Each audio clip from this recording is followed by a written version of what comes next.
where do you need to risk? What's your great risk? And actually great isn't even the kind word there. What's the next risk? What's the next risk that God is saying, what would you do if you weren't afraid? And what would you do if you believed that you had a father that has more than enough, that has your best interest in mind, and is working diligently, joyfully to orchestrate a path and a process to invite you into wholeheartedness, a deep well-being in the life that you were meant to live? Where's the risk? What would you do?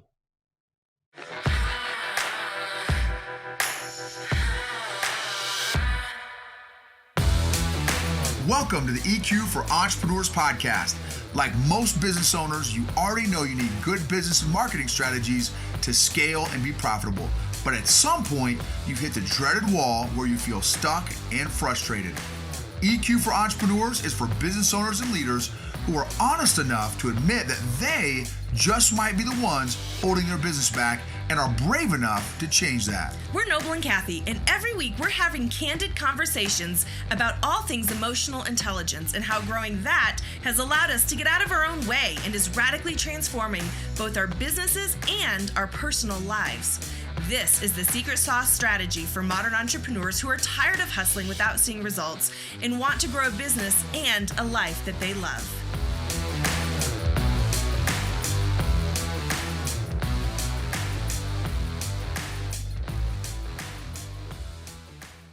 So, man, I'm so stoked, Morgan. Dude, you have no idea, brother. I've got your book right here, and it has been life-changing. So, for those you all guys that are going to be listening to this or watching this on our YouTube channel or podcast, I am with the author of Becoming a King, Morgan Snyder. And he has an amazing story, which he shares a lot in his book. And I can't wait to ask you some questions here and some insights that God has revealed to you and shown to you throughout your journey of writing the book and being a part of the John Eldredge, ministries and the Wild at Heart ministries and stuff. Morgan, so man, you've got 15 to 20 years with men and working with men, and what have you discovered? So just some quick context for you personally. So we've been in the emotional health space now for a few years, and our podcast is EQ for Entrepreneurs, and it has been birthed out of a place of me being emotionally clueless my entire life. Literally 99% of my life, I've been addicted to people pleasing and very unhealthy emotionally, stuffed and avoided emotions my whole life. And I started on this journey a few years ago of getting emotionally healthy. I went to counseling and he introduced, in fact, this is a little funny story, but our counselor went to college with John Eldredge. It was wild. Yeah. And so anyway, this incredible guy, he's here in Colorado Springs, and he introduced me to this new revolutionary concept called feelings and emotions. Right. And I was just like, what on earth are these things that you're talking about? And so as I got healthier emotionally, I'm like, it has impacted every single area of my life. It's impacted my faith, my relationship with the Lord, my parenting, my marriage, my business, like everything. And I'm like, I can't be the only emotionally clueless guy out there. And then I read your book. I'm like, this dude gets it. Like in the Christian space for so long, we I don't know if over spiritualized is the right thing. You have a different term, church principles or whatever you say.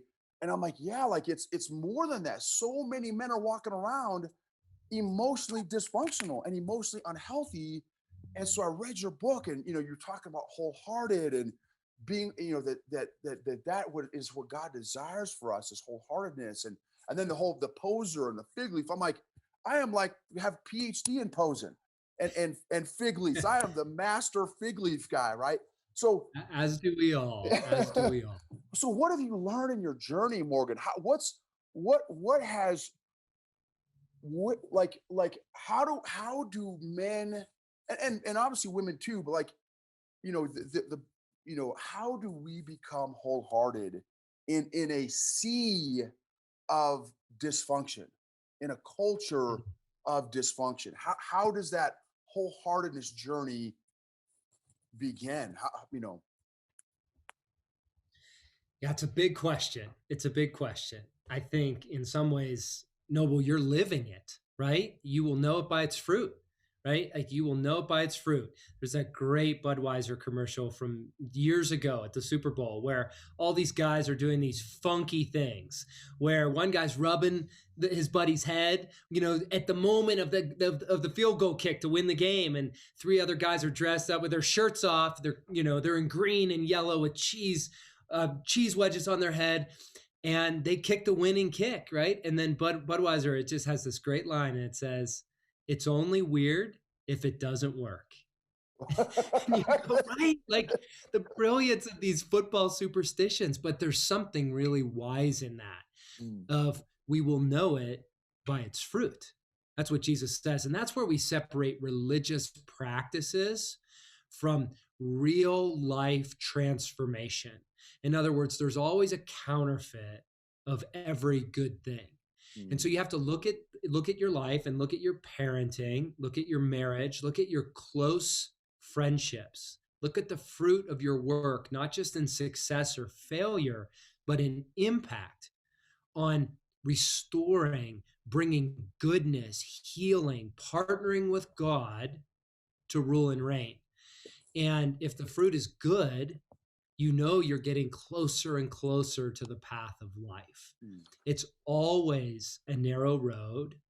It's always a few, and it's always on the fringes, right? You've worked in the space of all different entrepreneurial initiatives, Noble, and people want it cheap, they want it quick, and they want it easy. And the devious nature of the world in which we live is, in the short term, that works.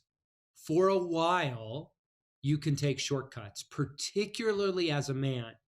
And then the storm comes and you realize your roots aren't so deep. Or the drought comes and you realize you don't have the depth and breadth of roots to actually nourish the tree. And you realize you've built your house, your kingdom, your business, your family on sinking sand. And so I think I'd start to that very big question with this question. What do you want? That's what I'd say to a man. What is it that you want? And I don't mean that superficially. Another way to get to that question, Noble, is to say, when you're dead and the people that you love the most are giving your eulogy, what do you hope they will say about you? And what do you fear they would say if they really told the truth? If we get close to what we want, we'll begin to uncover these signposts on this treasure trail that leads to life. Love it. That is awesome. And I like how you took it further with that eulogy. Zach, almost every time I talk to Zach, he uses the eulogy thing and how he crafted the what did he calls it, and he got it from you, the epitaph for your false self, right. I think, or something like that, right? Right. And one of the things, so again, as a relatively newbie in this emotional health space, but I've been a Christian. I've had a relationship with the Lord, albeit from my false self, for 35 years, for a long time. One of the things that struck me about even this exercise here, like so I'm thinking, what do I want as a man, as a child of God, as a husband, as a father, as a leader, as an entrepreneur? Part of it is like when I was first going through this journey, I didn't even know how to answer that. I had no self-awareness. I had no connection. I had no real connection. Again, now having a better understanding of the false self and that kind of thing. I did, until I started growing emotionally, I didn't even have an accurate understanding of God. As a Yes. dude who has been a Christian for 3 decades plus. And Right. it's like, Right. and there's another book that I'm reading right now called Emotionally Healthy Spirituality. And the Yes. tagline is, it's impossible to be spiritually mature while remaining emotionally immature. Yes.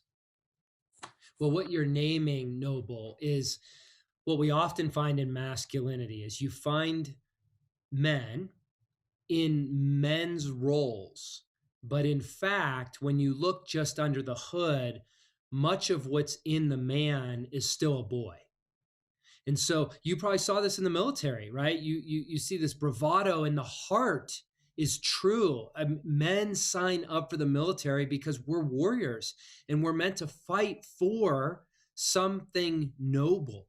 And we're meant to fight on behalf of someone who can't fight for themselves.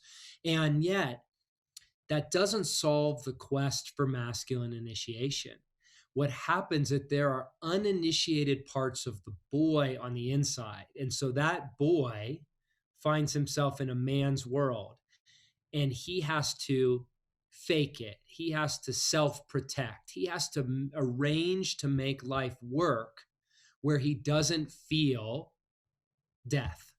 And so, even asking the question of when do I feel death? Where do I want to die? And you just look at the great films that we love. It's a great entry point. Sometimes, like you mentioned the word self awareness, the hardest story to see is our own. But we can learn through other stories. And so you watch a great film. Right now, my wife and I are going through The Crown on Netflix, and it's a story of the elite and the monarchy of England through the generations. And it's really a beautiful portrayal of what people do with their soul in the quest for being loved, in the quest for validation and identity, and what people do with power as men and women. So it's a really cool study. The whole goal is to get to our own story. And so, where do I feel like death? For example, in my story, it is death to not come through for people. Like you said, you're a people pleaser, right? I feel like death when I don't come through. And another deeper cut at that, again, getting into emotional health and well being, is I am loved when I come through for people. Every person has to answer that in gender specific ways. And so, even our listeners, just to leave them with simply one question today: can you fill in this sentence? I am loved when. And I don't mean by your theology. I don't mean by what you cerebrally believe. I mean, look at your life, notice your actions, and where will you avoid or engage at all costs? And in my story, it was I'm loved when I come through. And so I grew up in a household where my dad came through. He grew up very poor, and he pursued a life to love his family by coming through financially. And so he was very successful. He was a general surgeon and well known, but he wasn't home. And so I remember my childhood, it was a search for love. And I realized the way I could win love was becoming as successful as my dad. And so, with lack of emotional connection, with lack of physical intimacy, with lack of lots of life on life masculine time, I answered my own question with, I will be loved by being more heroic than my dad. And Noble, that defined most of my life, including most of my Christianity, until I took the journey of becoming wholehearted. That is to say, to become initiated and allow the boy inside the man, even in my adulthood, to go through a process to become whole. So powerful. And I love your journey and process that you take us through in your book about becoming a generalist, becoming a warrior, Right. the excavation process. I mean, just so many powerful concepts that resonate so deeply. I think, man, there's no doubt that the Holy Spirit, man, was part of your journey. And like you said, I mean, it took you 10 years, right, to write the book. Like Oh, right. this More than 10. wasn't Yep. this wasn't a Chick-fil-A, boom, Zach Thomas Chick-fil-A sandwich that comes out in 5 minutes. Like, the Lord was doing some work in you, and it just the richness of this is so powerful. In fact, I've got a couple spots I want to just read to the audience here that really really hit me. And I think more, it's more relevant. The message is more relevant today than ever before. So how, that's another thing I was thinking, like, how good is God to give you this message now in Yes. one of the most important times, in my opinion, in history, that this message is needed and relevant. So one quote that you brought up from The Abolition of Man by C.S. Lewis, he wrote, "In a sort of ghastly simplicity, we remove the organ and demand the function. We make men without chests and expect of them virtue and enterprise.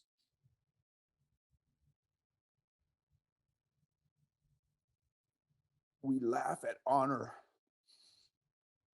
and are shocked to find traitors in our midst. We castrate the geldings and bid them be fruitful." Mhm. What has wholeheartedness, this journey of wholeheartedness, done for you specifically? Mm. Yeah, I would love to answer that. Before we get there, I notice the emotion that comes up, and I don't want to miss that. There's a lot of emotion that surfaces as you read that. Tell me what that's about. Tell us what that's about.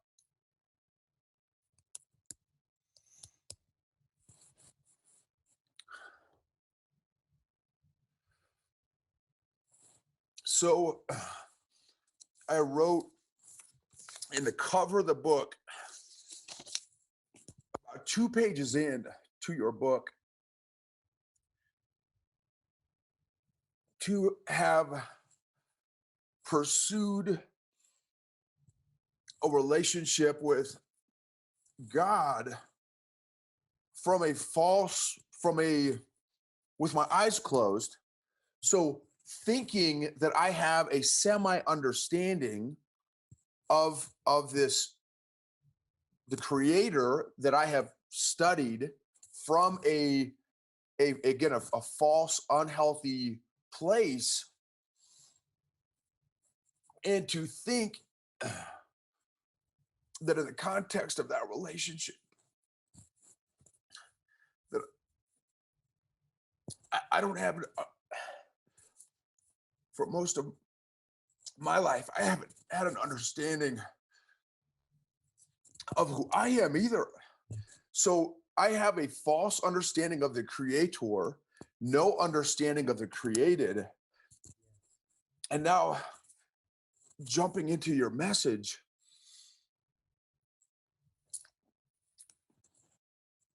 it's overwhelming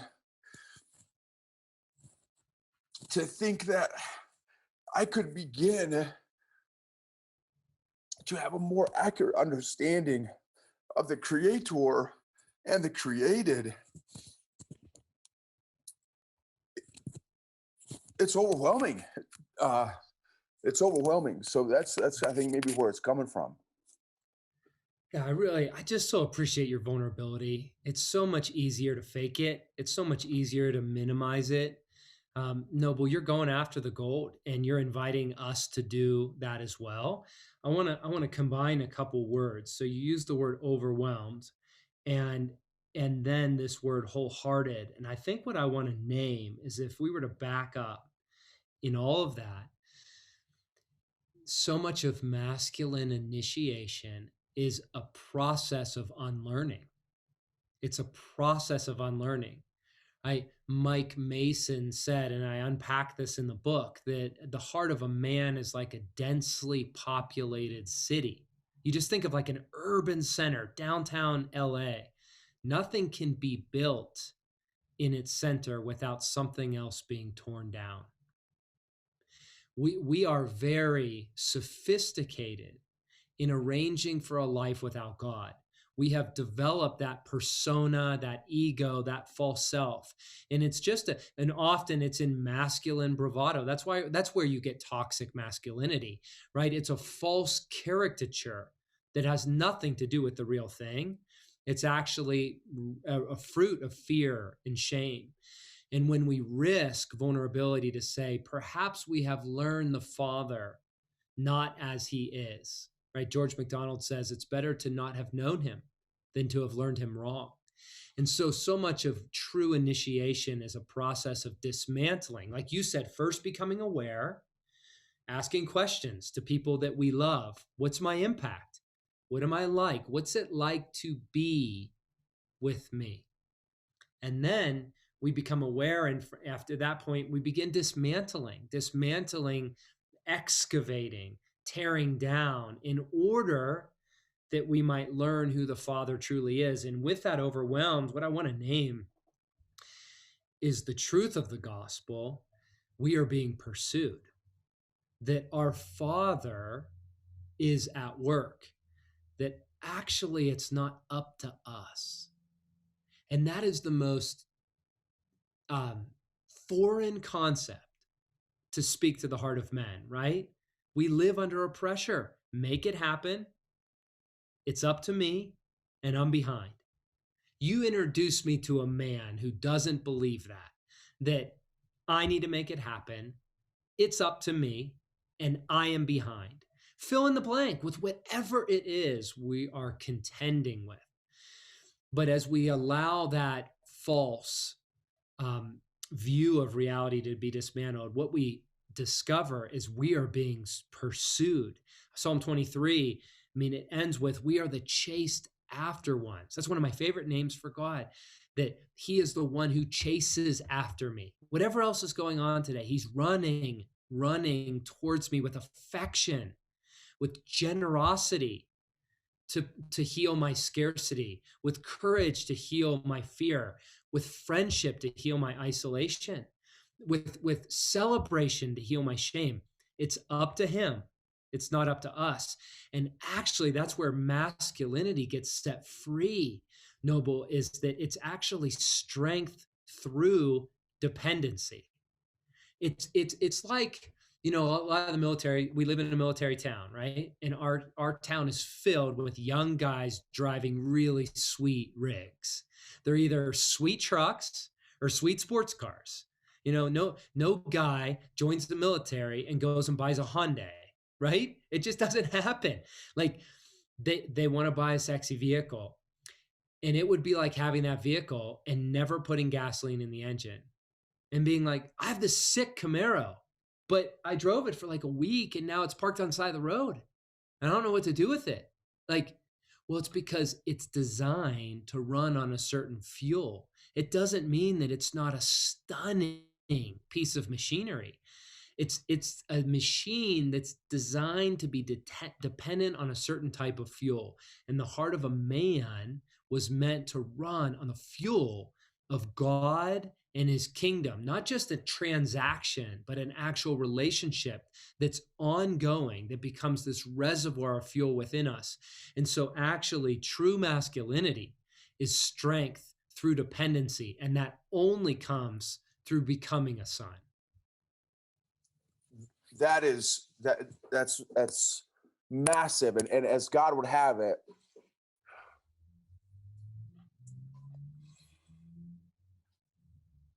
the passage I read before jumping on with you was Luke 15:12 on about the prodigal son and how many times, again, have I been that guy? And I think, a lot of us have been that guy. And in the image of the father pursuing, as soon as he sees his son, not the son, the father comes sprinting after the jacked up son. And for most of my life, that has been unfathomable for me that God would do that.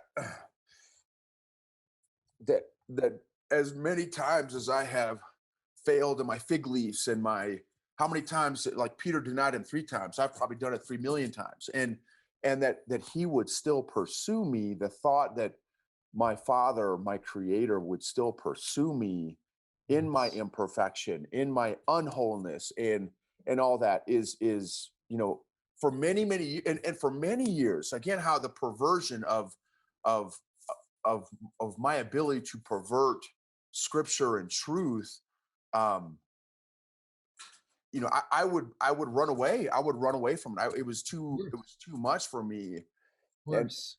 and so now in this journey of healing emotionally, and realizing a lot of the emotional dysfunction, and as I'm allowing God to heal these parts, man, it's the power, again, in the journey of becoming wholehearted. And um one of the other things too that you said in here is that the spot where we're getting attacked the most is in our identity.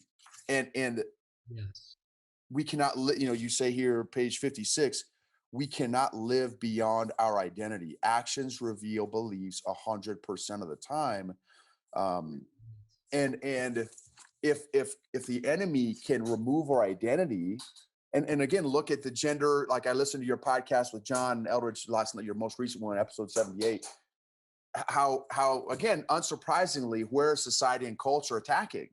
It's Right. attacking identity. And um but again, unsurprisingly, if I was an enemy, that's how I'd do the same thing. Whatever I could do to. And so the inverse is true, right? When the identity is under assault, when we become the kind of person who knows who we are, then we're able to come into a world that's broken, a world that's needy, that's unhinged, and bring a strength in love, right? We are not castrated anymore. We're actually able to be fruitful because what the world needs is wholehearted men. The crisis in masculinity is there have been so many uninitiated men entrusted with power that bring their need for identity to all the things and people entrusted to their care. So rather than bringing a strength in love on behalf of others, we bring a need to say, am I a man? Do I have what it takes? And so we use our power to manipulate, to try to restore the ache, to heal our soul. That's what the reach is for. Below every reach for power and anger is actually a longing to be loved.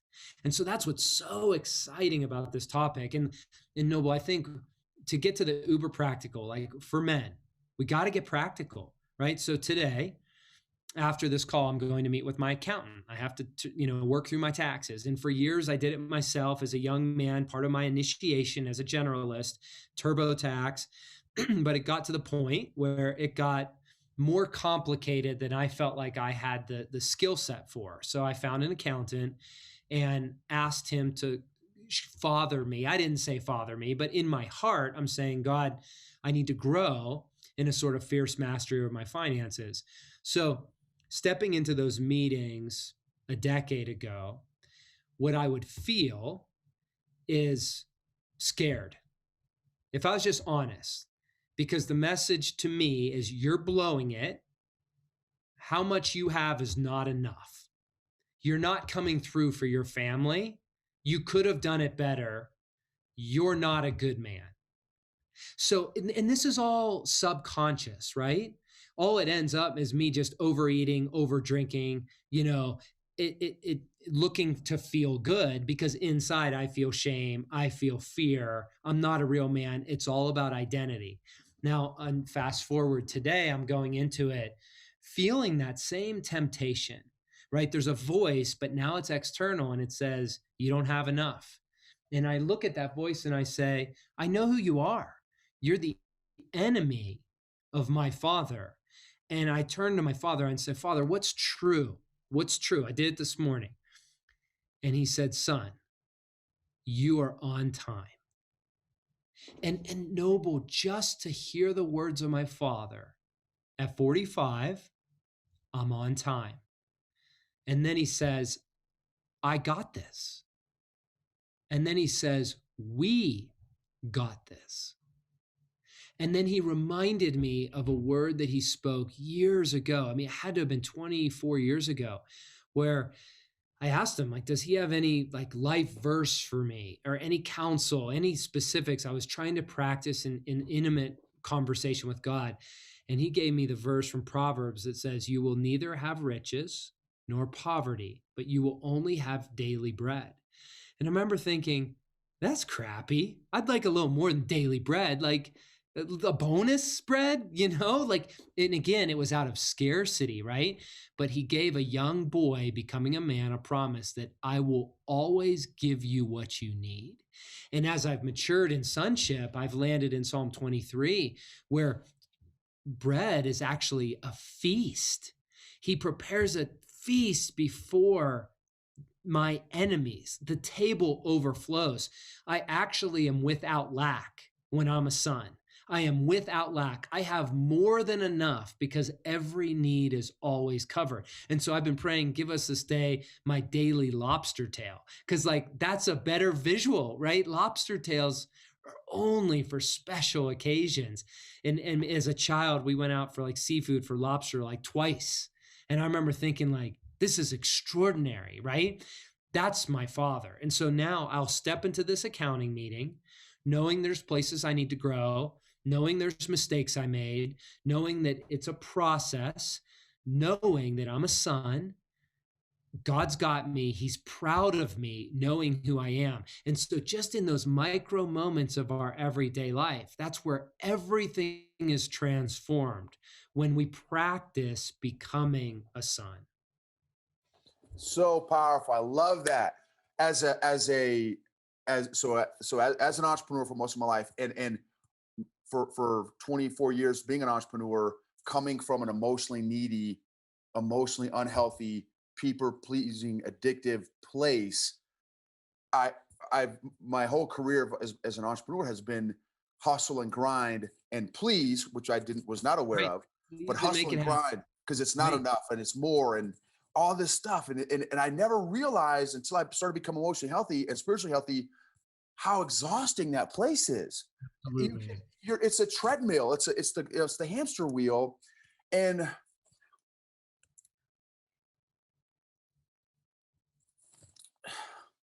we just did for Family Devos the other day, John 15 is one of my favorite passages. John 15, he says 5 or 6 times, bro, abide, not hustle and grind, not strive, all the stuff that I want to do, all the stuff that my flesh wants to do.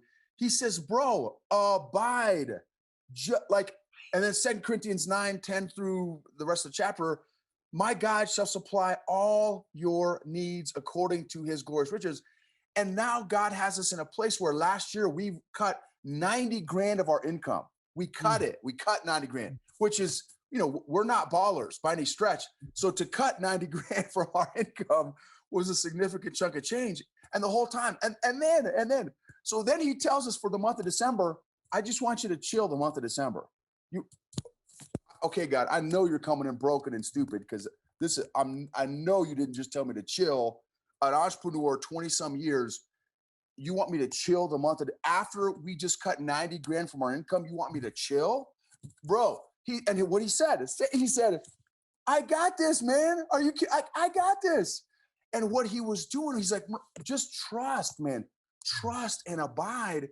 And then like 3 weeks later, he drops a corporate client on our lap for teaching these executives emotional intelligence. And again, he brought it. God brought it. He said, bro, and it was half of the 90 grand. So this one corporate client will be, 45 grand, just one. And he's bringing all these other things. And what he's telling me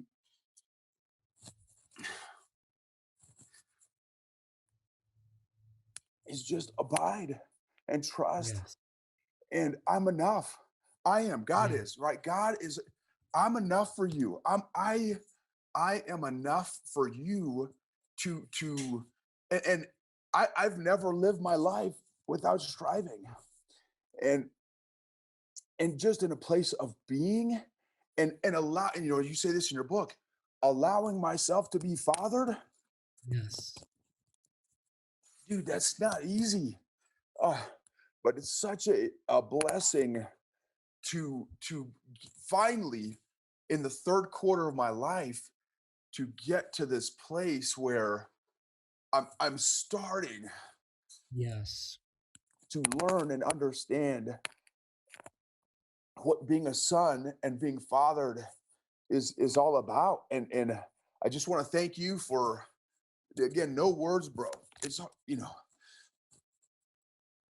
for your message and allowing yourself to be fathered, allowing yourself to go through this journey 20, 30 years before me, so that I can be on the receiving end of you being fathered by God. So I just wanted to thank you, Morgan. No, but it's mutual. We're all recovering. We're all standing on the shoulders of the courageous few that have gone before us to do the work to become whole as men and as women. And what I just love and what you shared is, in your courage to be, in your willingness to be vulnerable, I hear in your story that central theme that was carried for so many decades. I am loved when I strive. I am loved when I strive. And so and there's unique and universal, right? That is unique to your story, but there's a version of that that's universal to every man. And so what I would say then is repentance, that is to say, to turn your heart to God, is I choose not to strive.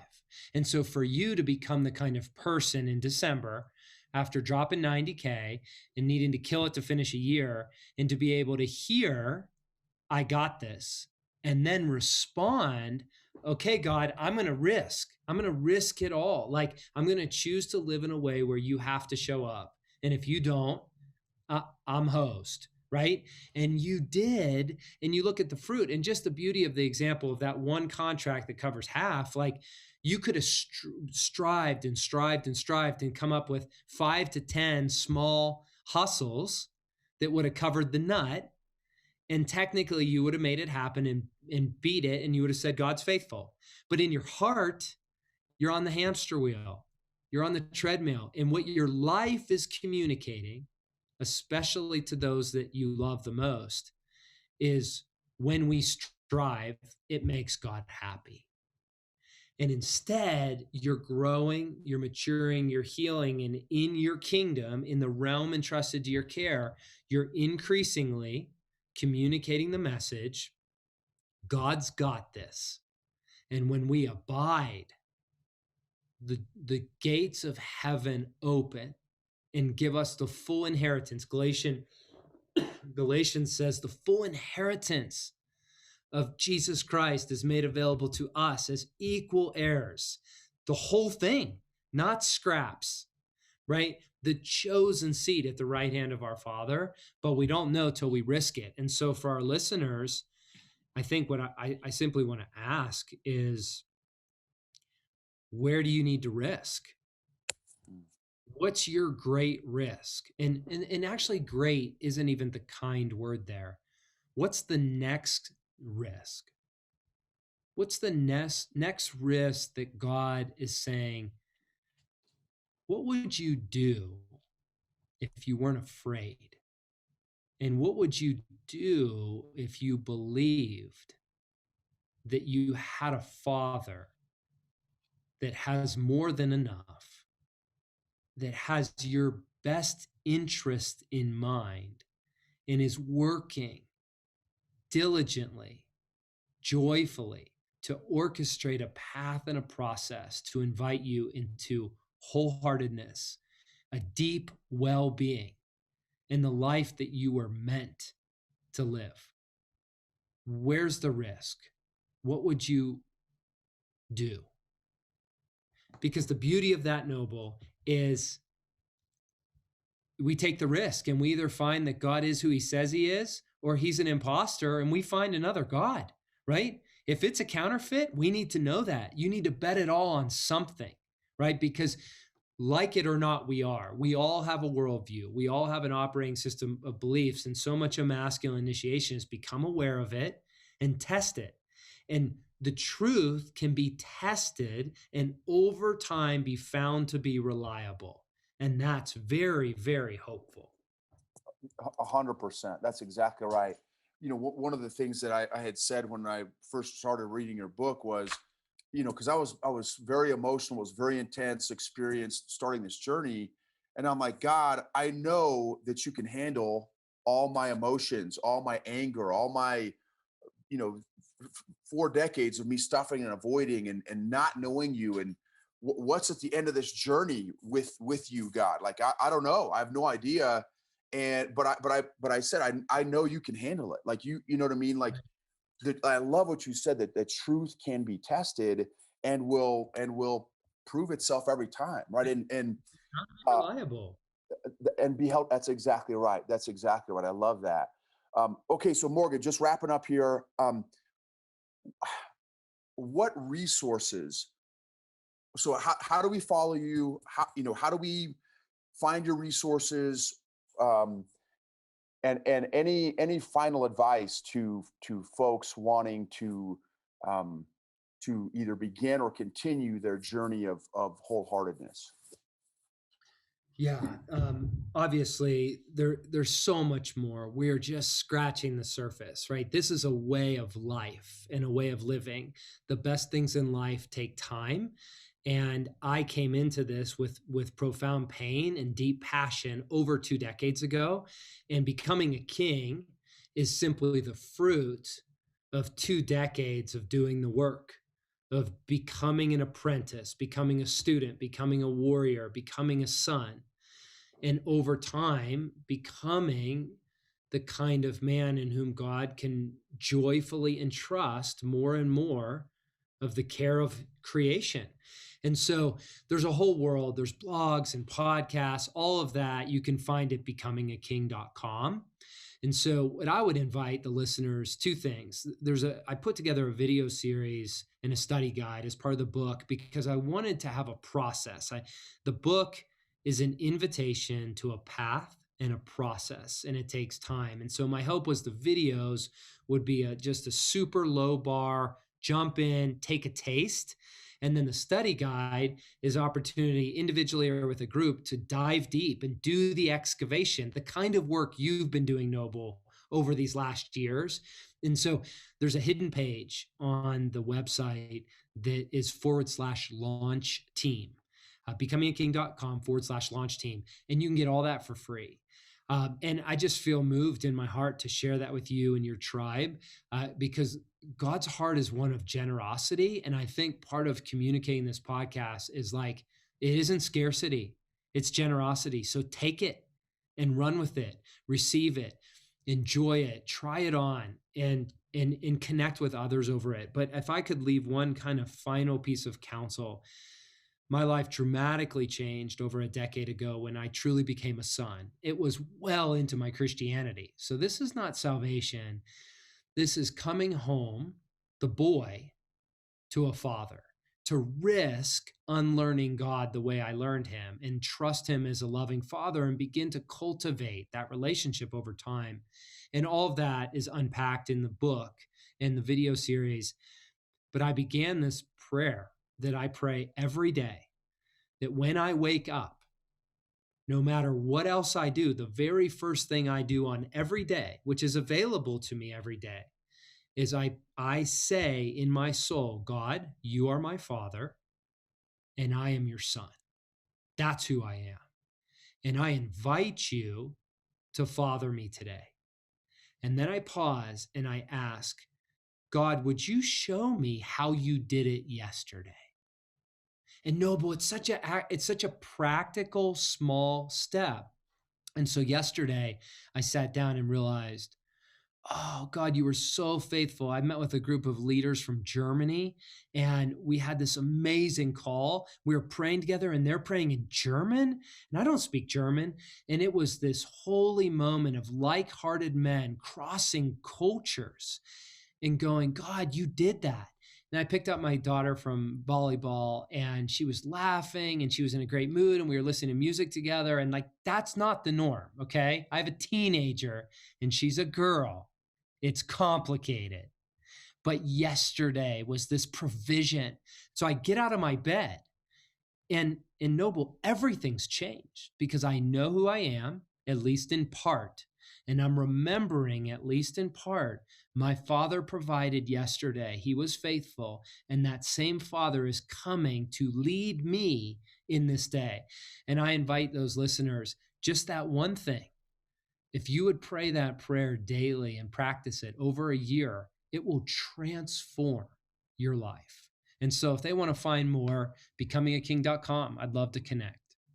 Thank you so much, Morgan. And I also want to thank you for sowing and investing into Big Zach, because he and I communicate a lot. So, you know, your association and your message and your relationship with him has definitely bled over, and I'm getting the secondhand smoke of that fruitful relationship. So thank you so much for investing in Zach. He's an incredible man and has blessed me, you know, tremendously through my relationship with him as well. So yeah, thank you.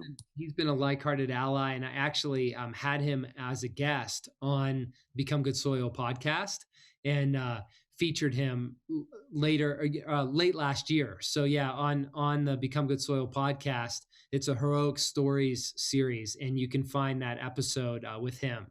Awesome. That's great. And also, please give Sherry a big hug, as God would have it, in your web conference that you did, your 6-week, I think it was, for becoming a king.